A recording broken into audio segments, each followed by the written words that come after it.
Crowds of angry mobs, fires, floods, mass shootings, a crime scene in downtown at 2 a.m.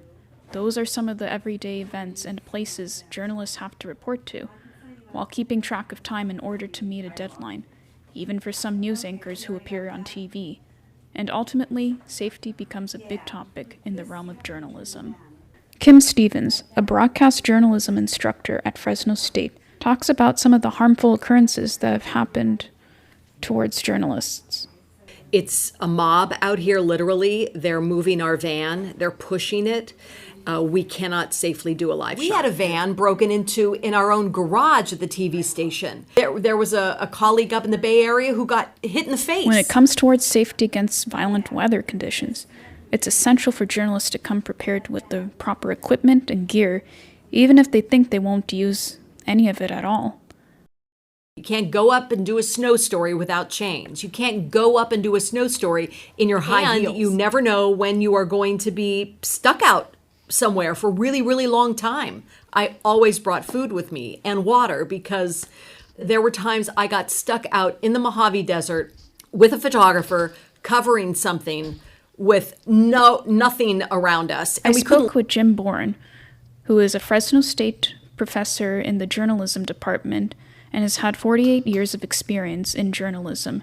As an editor in the past, Jim has witnessed many of his reporters receive threats through the openness the online web can offer. Our journalists have fire gear, helmets, all sorts of protective clothing that they take out. Sometimes we may not take them seriously, but sometimes you never know about people.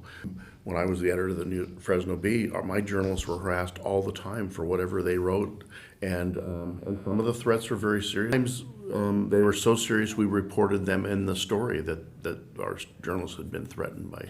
I spoke with Deja Wright, who is currently a producer at the ABC 30 news station and is a student anchor for the campus news show Fresno State Focus. She talks about one experience when filming and reporting a news segment for the show on her own at night. The only thing I've covered where there was a huge crowd was a zombie bar crawl, like around Halloween time. And so it was just like a lot of, drunk people dressed like zombies. After I was done with my story, I did kind of like leave right away because I know that some people might have noticed that I was by myself. I went to Tower District by myself and like recorded that whole story like downtown, and I'm not from here, so like I don't really know that area, and I was just walking around, me and my camera equipment and all my money, phone, car keys on me. I just felt like I should leave right after my story because I didn't want anyone to notice that I was by myself. Although journalists can voice out to not report on a story, they still have to be a team player and do the best they can to get the story done without giving up. That just comes with the territory of the job. They still want the story, so they want you to do whatever you can up until that line to get it done.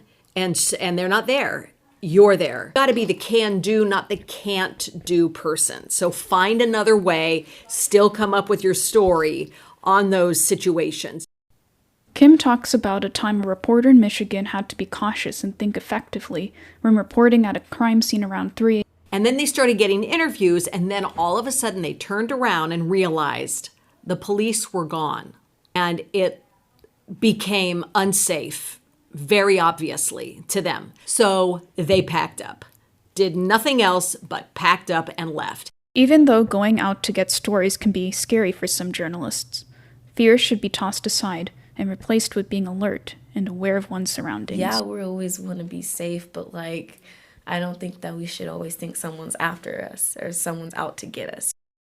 I never was fearful of going out to do my job.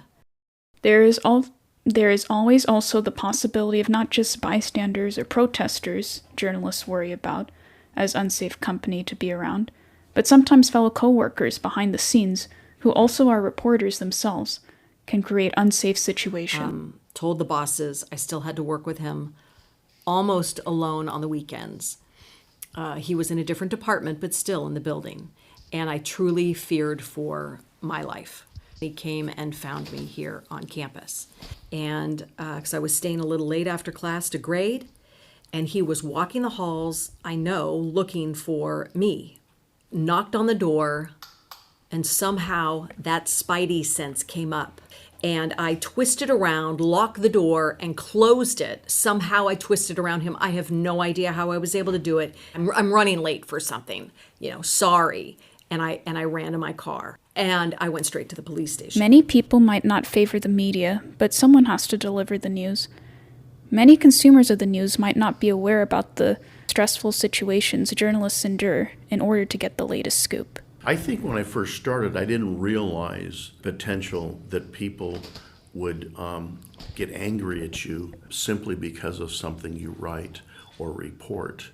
Journalists are out there to give all sides and tell the story. They shouldn't be threatened. We're actually risking our lives too, just to tell the truth or just to tell a story. And I don't think people really take that into consideration.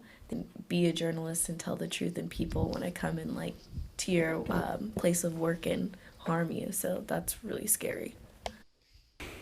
Journalists nowadays are reporting that their bosses are having more of a listening ear when it comes to their safety and when they report about not being safe.